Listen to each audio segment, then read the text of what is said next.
Crónica de una muerte anunciada. Gabriel García Márquez. Parte 1. La casa del amor es altanería. Vicente Gil. El día en que lo iban a matar, Santiago Nazar se levantó a las 5:30 de la mañana para esperar el buque en que llegaba el obispo. Había soñado que atravesaba un bosque de higuerones donde caía una llovizna tierna, y por un instante fue feliz en el sueño, pero al despertar se sintió por completo salpicado de cagada de pájaros. Siempre soñaba con árboles, me dijo Plácida Linero, su madre, evocando 27 años después los pormenores de aquel lunes ingrato. La semana anterior había soñado que iba solo en un avión de papel de estaño que volaba sin tropezar por entre los almendros, me dijo. Tenía una reputación muy bien ganada de intérprete certera de los sueños ajenos, siempre que se los contaran en ayunas, pero no había advertido ningún augurio aciago en esos 2 sueños de su hijo ni en los otros sueños con árboles que él le había contado en las mañanas que precedieron a su muerte. Tampoco Santiago Nazar reconoció el presagio.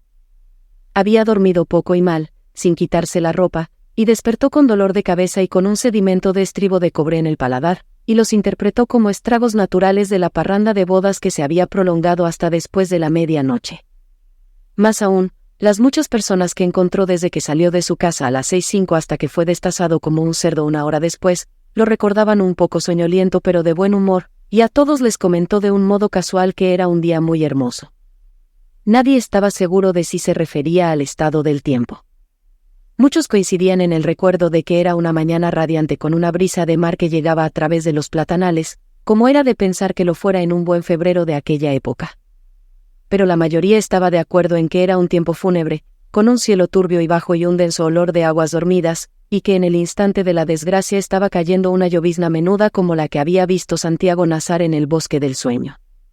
Yo estaba reponiéndome de la parranda de la boda en el regazo apostólico de María Alejandrina Cervantes, y apenas si desperté con el alboroto de las campanas tocando a rebato, porque pensé que las habían soltado en honor del obispo.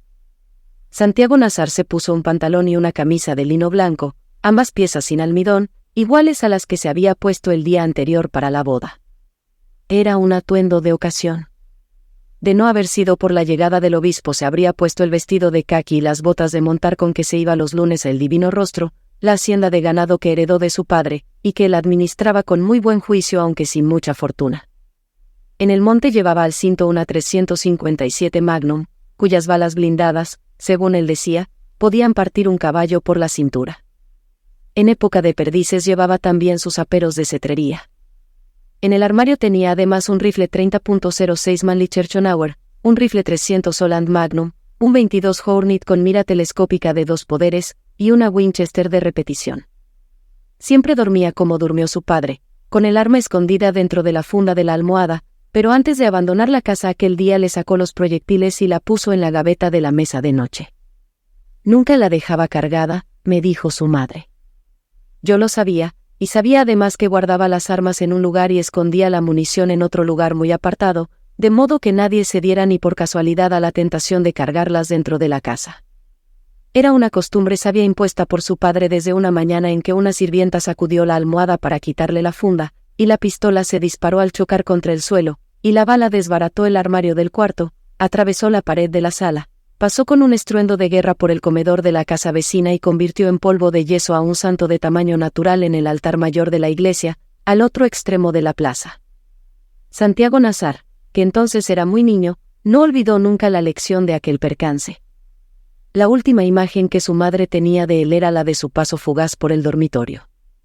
La había despertado cuando trataba de encontrar a tientas una aspirina en el botiquín del baño, y ella encendió la luz y lo vio aparecer en la puerta con el vaso de agua en la mano, como había de recordarlo para siempre. Santiago Nazar le contó entonces el sueño, pero ella no les puso atención a los árboles. Todos los sueños con pájaros son de buena salud, dijo. Lo vio desde la misma hamaca y en la misma posición en que la encontré postrada por las últimas luces de la vejez, cuando volví a este pueblo olvidado tratando de recomponer con tantas astillas dispersas el espejo roto de la memoria.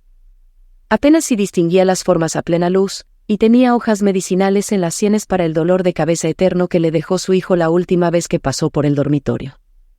Estaba de costado, agarrada a las pitas del cabezal de la hamaca para tratar de incorporarse, y había en la penumbra el olor de bautisterio que me había sorprendido la mañana del crimen.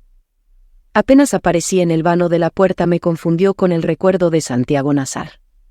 Ahí estaba, me dijo. Tenía el vestido de lino blanco lavado con agua sola, porque era de piel tan delicada que no soportaba el ruido del almidón. Estuvo un largo rato sentada en la hamaca, masticando pepas de cardamina, hasta que se le pasó la ilusión de que el hijo había vuelto. Entonces suspiró, fue el hombre de mi vida. Yo lo vi en su memoria. Había cumplido 21 años la última semana de enero, y era esbelto y pálido, y tenía los párpados árabes y los cabellos rizados de su padre.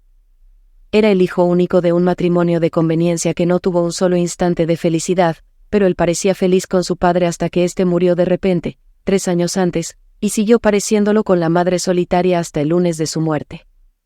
De ella heredó el instinto.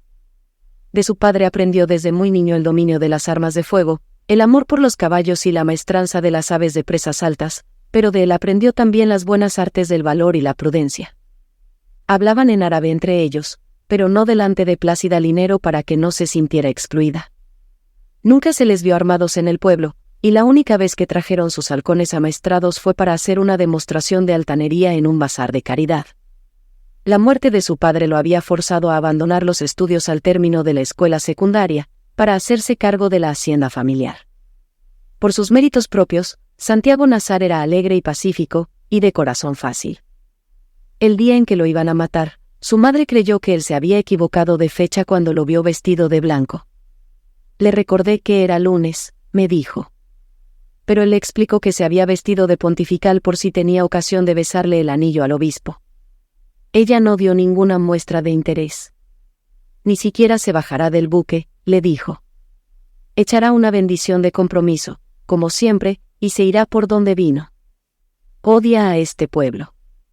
Santiago Nazar sabía que era cierto, pero los fastos de la iglesia le causaban una fascinación irresistible.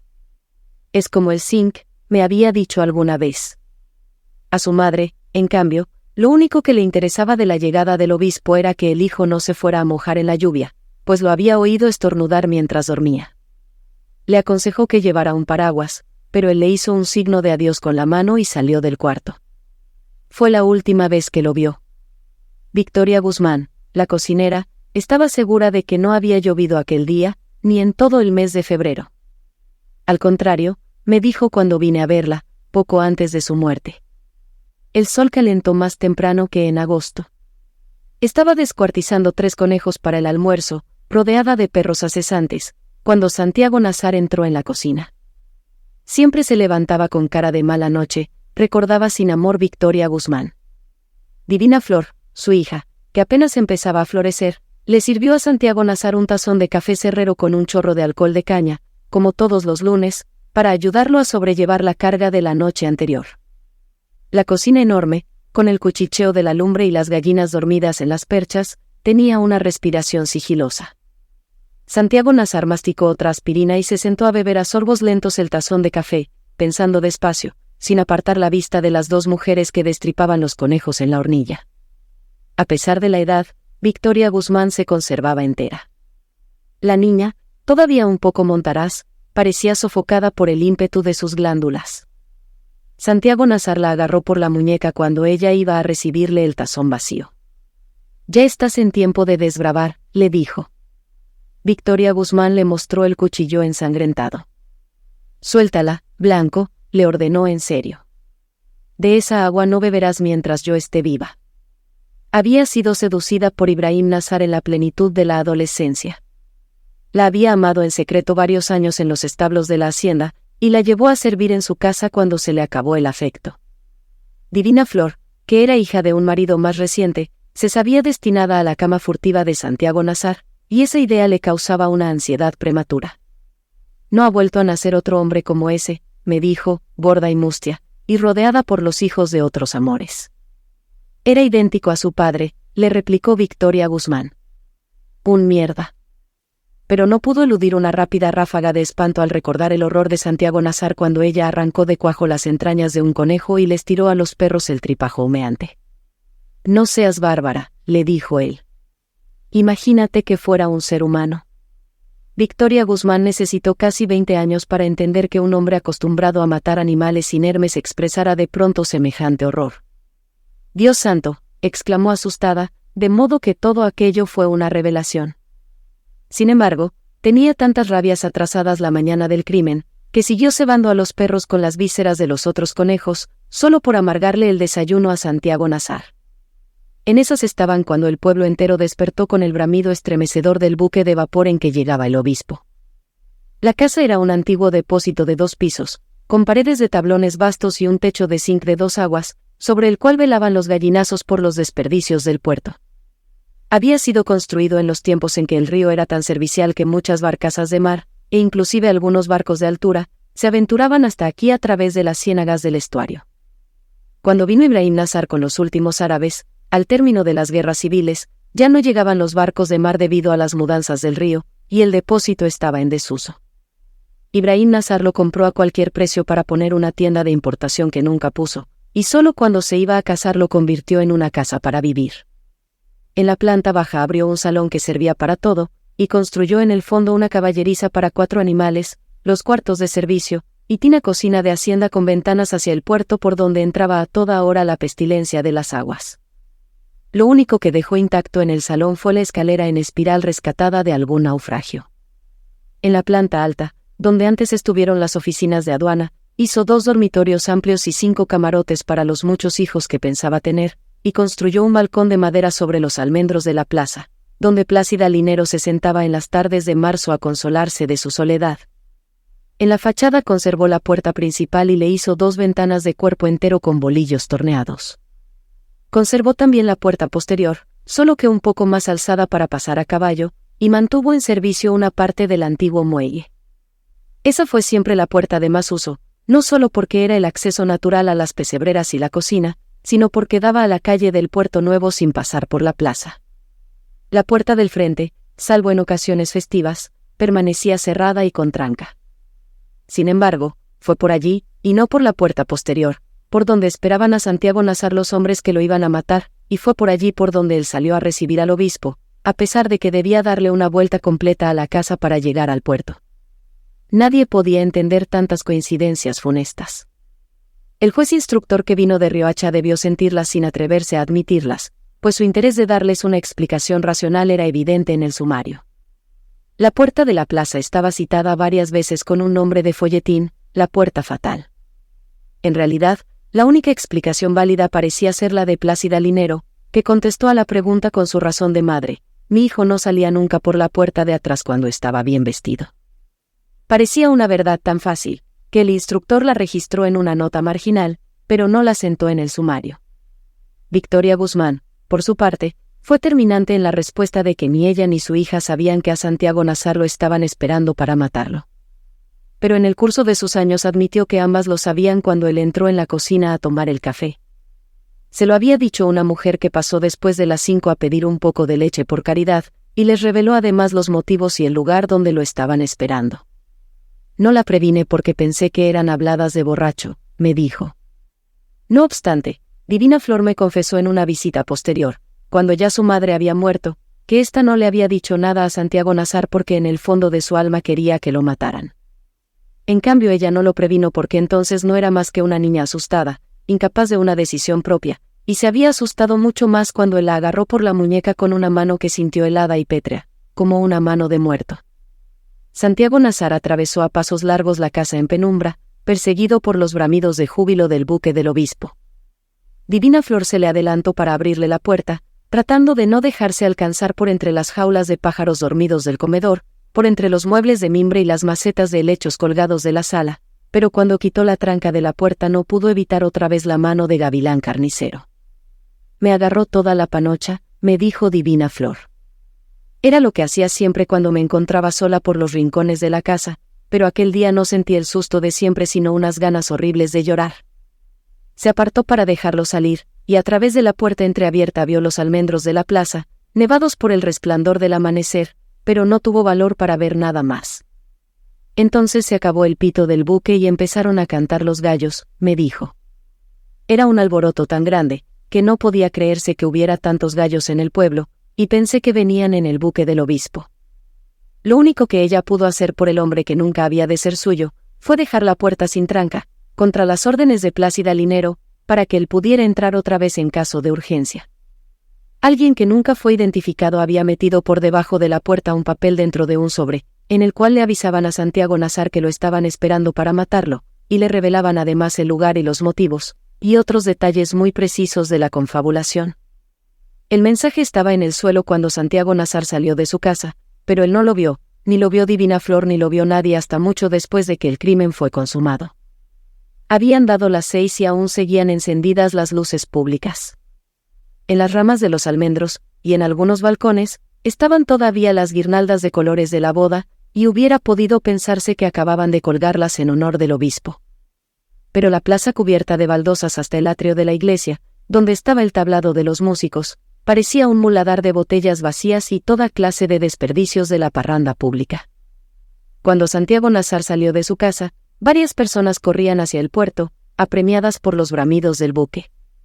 El único lugar abierto en la plaza era una tienda de leche a un costado de la iglesia, donde estaban los 2 hombres que esperaban a Santiago Nazar para matarlo. Clotilde Armenta, la dueña del negocio, fue la primera que lo vio en el resplandor del alba, y tuvo la impresión de que estaba vestido de aluminio. Ya parecía un fantasma, me dijo. Los hombres que lo iban a matar se habían dormido en los asientos, apretando en el regazo los cuchillos envueltos en periódicos, y Clotilde Armenta reprimió el aliento para no despertarlos. Eran gemelos, Pedro y Pablo Vicario. Tenían 24 años, y se parecían tanto que costaba trabajo distinguirlos. Eran de catadura espesa pero de buena índole, decía el sumario. Yo, que los conocía desde la escuela primaria, hubiera escrito lo mismo. Esa mañana llevaban todavía los vestidos de paño oscuro de la boda, demasiado gruesos y formales para el Caribe, y tenían el aspecto devastado por tantas horas de mala vida, pero habían cumplido con el deber de afeitarse. Aunque no habían dejado de beber desde la víspera de la parranda, ya no estaban borrachos al cabo de 3 días, sino que parecían sonámbulos desvelados. Se habían dormido con las primeras horas del amanecer, después de casi 3 horas de espera en la tienda de Clotilde Armenta, y aquel era su primer sueño desde el viernes. Apenas se habían despertado con el primer bramido del buque, pero el instinto los despertó por completo cuando Santiago Nazar salió de su casa. Ambos agarraron entonces el rollo de periódicos, y Pedro Vicario empezó a levantarse. Por el amor de Dios, murmuró Clotilde Armenta. Déjenlo para después, aunque sea por respeto al señor obispo. Fue un soplo del Espíritu Santo, repetía ella a menudo. En efecto, había sido una ocurrencia providencial, pero de una virtud momentánea. Al oírla, los gemelos Vicario reflexionaron, y el que se había levantado volvió a sentarse. Ambos siguieron con la mirada a Santiago Nazar cuando empezó a cruzar la plaza. Lo miraban más bien con lástima, decía Clotilde Armenta. Las niñas de la escuela de monjas atravesaron la plaza en ese momento trotando en desorden con sus uniformes de huérfanas. Plácida Linero tuvo razón, el obispo no se bajó del buque. Había mucha gente en el puerto además de las autoridades y los niños de las escuelas, y por todas partes se veían los guacales de gallos bien cebados que le llevaban de regalo al obispo, porque la sopa de crestas era su plato predilecto. En el muelle de carga había tanta leña arrumada, que el buque habría necesitado por lo menos 2 horas para cargarla. Pero no se detuvo. Apareció en la vuelta del río, rezongando como un dragón, y entonces la banda de músicos empezó a tocar el himno del obispo, y los gallos se pusieron a cantar en los guacales y alborotaron a los otros gallos del pueblo. Por aquella época, los legendarios buques de rueda alimentados con leña estaban a punto de acabarse, y los pocos que quedaban en servicio ya no tenían pianola ni camarotes para la luna de miel, y apenas si lograban navegar contra la corriente. Pero este era nuevo, y tenía 2 chimeneas en vez de una con la bandera pintada como un brazal, y la rueda de tablones de la popa le daba un ímpetu de barco de mar. En la baranda superior, junto al camarote del capitán, iba el obispo de sotana blanca con su séquito de españoles. Estaba haciendo un tiempo de Navidad, ha dicho mi hermana Margot. Lo que pasó, según ella, fue que el silbato del buque soltó un chorro de vapor a presión al pasar frente al puerto, y dejó ensopados a los que estaban más cerca de la orilla. Fue una ilusión fugaz, el obispo empezó a hacer la señal de la cruz en el aire frente a la muchedumbre del muelle, y después siguió haciéndola de memoria, sin malicia ni inspiración, hasta que el buque se perdió de vista y solo quedó el alboroto de los gallos. Santiago Nazar tenía motivos para sentirse defraudado. Había contribuido con varias cargas de leña a las solicitudes públicas del padre Carmen Amador, y además había escogido él mismo los gallos de crestas más apetitosas. Pero fue una contrariedad momentánea. Mi hermana Margot, que estaba con él en el muelle, lo encontró de muy buen humor y con ánimos de seguir la fiesta, a pesar de que las aspirinas no le habían causado ningún alivio. No parecía resfriado, y solo estaba pensando en lo que había costado la boda, me dijo. Cristo Bedoya, que estaba con ellos, reveló cifras que aumentaron el asombro. Había estado de parranda con Santiago Nazar y conmigo hasta un poco antes de las 4, pero no había ido a dormir donde sus padres, sino que se quedó conversando en casa de sus abuelos. Allí obtuvo muchos datos que le faltaban para calcular los costos de la parranda. Contó que se habían sacrificado 40 pavos y 11 cerdos para los invitados, y 4 terneras que el novio puso a asar para el pueblo en la plaza pública. Contó que se consumieron 205 cajas de alcoholes de contrabando y casi 2.000 botellas de ron de caña que fueron repartidas entre la muchedumbre. No hubo una sola persona, ni pobre ni rica, que no hubiera participado de algún modo en la parranda de mayor escándalo que se había visto jamás en el pueblo. Santiago Nazar soñó en voz alta. Así será mi matrimonio, dijo. No les alcanzará la vida para contarlo. Mi hermana sintió pasar el ángel.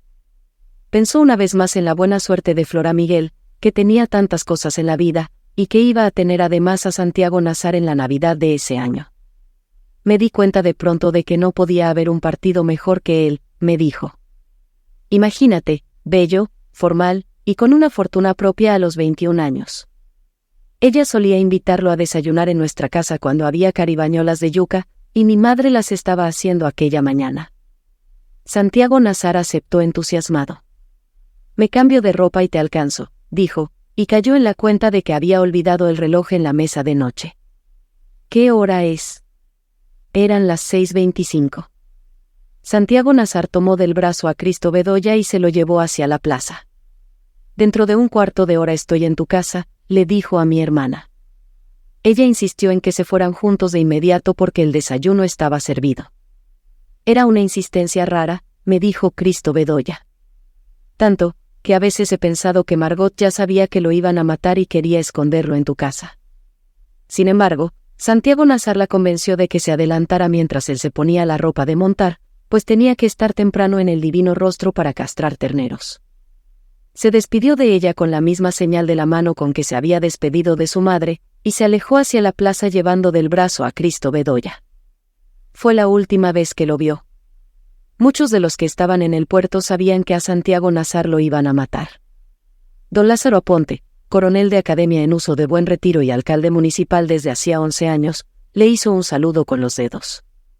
Yo tenía mis razones muy reales para creer que ya no corría ningún peligro, me dijo.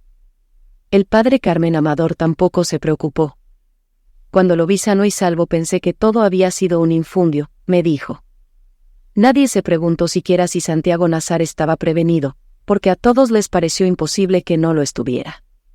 En realidad, mi hermana Margot era una de las pocas personas que todavía ignoraban que lo iban a matar. De haberlo sabido, me lo hubiera llevado para la casa aunque fuera amarrado, declaró al instructor. Era extraño que no lo supiera, pero lo era mucho más que tampoco lo supiera mi madre, pues se enteraba de todo antes que nadie en la casa, a pesar de que hacía años que no salía a la calle, ni siquiera para ir a misa. Yo apreciaba esa virtud suya desde que empecé a levantarme temprano para ir a la escuela. La encontraba como era en aquellos tiempos, lívida y sigilosa, barriendo el patio con una escoba de ramas en el resplandor ceniciento del amanecer, y entre cada sorbo de café me iba contando lo que había ocurrido en el mundo mientras nosotros dormíamos. Parecía tener hilos de comunicación secreta con la otra gente del pueblo, sobre todo con la de su edad, y a veces nos sorprendía con noticias anticipadas que no hubiera podido conocer sino por artes de adivinación. Aquella mañana, sin embargo, no sintió el pálpito de la tragedia que se estaba gestando desde las 3 de la madrugada. Había terminado de barrer el patio, y cuando mi hermana Margot salía a recibir al obispo la encontró moliendo la yuca para las caribañolas. Se oían gallos, suele decir mi madre recordando aquel día. Pero nunca relacionó el alboroto distante con la llegada del obispo, sino con los últimos rezagos de la boda. Nuestra casa estaba lejos de la plaza grande, en un bosque de mangos frente al río. Mi hermana Margot había ido hasta el puerto caminando por la orilla, y la gente estaba demasiado excitada con la visita del obispo para ocuparse de otras novedades. Habían puesto a los enfermos acostados en los portales para que recibieran la medicina de Dios, y las mujeres salían corriendo de los patios con pavos y lechones y toda clase de cosas de comer, y desde la orilla opuesta llegaban canoas adornadas de flores. Pero después de que el obispo pasó sin dejar su huella en la tierra, la otra noticia reprimida alcanzó su tamaño de escándalo. Entonces fue cuando mi hermana Margot la conoció completa y de un modo brutal. Ángela Vicario, la hermosa muchacha que se había casado el día anterior, había sido devuelta a la casa de sus padres, porque el esposo encontró que no era virgen. Sentí que era yo la que me iba a morir, dijo mi hermana. Pero por más que volteaban el cuento al derecho y al revés, nadie podía explicarme cómo fue que el pobre Santiago Nazar terminó comprometido en semejante enredo. Lo único que sabían con seguridad era que los hermanos de Ángela Vicario lo estaban esperando para matarlo. Mi hermana volvió a casa mordiéndose por dentro para no llorar. Encontró a mi madre en el comedor, con un traje dominical de flores azules que se había puesto por si el obispo pasaba a saludarnos, y estaba cantando el fado del amor invisible mientras arreglaba la mesa. Mi hermana notó que había un puesto más que de costumbre. «Es para Santiago Nazar», le dijo mi madre. «Me dijeron que lo habías invitado a desayunar». «Quítalo», dijo mi hermana. Entonces le contó. Pero fue como si ya lo supiera, me dijo. Fue lo mismo de siempre, que uno empieza a contarle algo, y antes de que el cuento llegue a la mitad ya ella sabe cómo termina. Aquella mala noticia era un nudo cifrado para mi madre. A Santiago Nazar le habían puesto ese nombre por el nombre de ella, y era además su madrina de bautismo, pero también tenía un parentesco de sangre con Pura Vicario, la madre de la novia de vuelta. Sin embargo, no había acabado de escuchar la noticia cuando ya se había puesto los zapatos de tacones y la mantilla de iglesia que solo usaba entonces para las visitas de pésame. Mi padre, que había oído todo desde la cama, apareció en pijama en el comedor y le preguntó alarmado para dónde iba. «A prevenir a mi comadre Plácida», contestó ella. «No es justo que todo el mundo sepa que le van a matar el hijo, y que ella sea la única que no lo sabe. Tenernos tantos vínculos con ella como con los Vicario», dijo mi padre. «Hay que estar siempre de parte del muerto», dijo ella. Mis hermanos menores empezaron a salir de los otros cuartos. Los más pequeños, tocados por el soplo de la tragedia, rompieron a llorar. Mi madre no les hizo caso, por una vez en la vida, ni le prestó atención a su esposo. «Espérate y me visto», le dijo él. Ella estaba ya en la calle. Mi hermano Jaime, que entonces no tenía más de 7 años, era el único que estaba vestido para la escuela. «Acompáñala tú», ordenó mi padre. Jaime corrió detrás de ella sin saber qué pasaba ni para dónde iban, y se agarró de su mano. «Iba hablando sola», me dijo Jaime. «Hombres de mala ley», decía en voz muy baja, «animales de mierda que no son capaces de hacer nada que no sean desgracias». No se daba cuenta ni siquiera de que llevaba al niño de la mano. «Debieron pensar que me había vuelto loca», me dijo. Lo único que recuerdo es que se oía a lo lejos un ruido de mucha gente, como si hubiera vuelto a empezar la fiesta de la boda, y que todo el mundo corría en dirección de la plaza. Apresuró el paso, con la determinación de que era capaz cuando estaba una vida de por medio, hasta que alguien que corría en sentido contrario se compadeció de su desvarío. «No se moleste, Luisa Santiago», le gritó al pasar. «Ya lo mataron».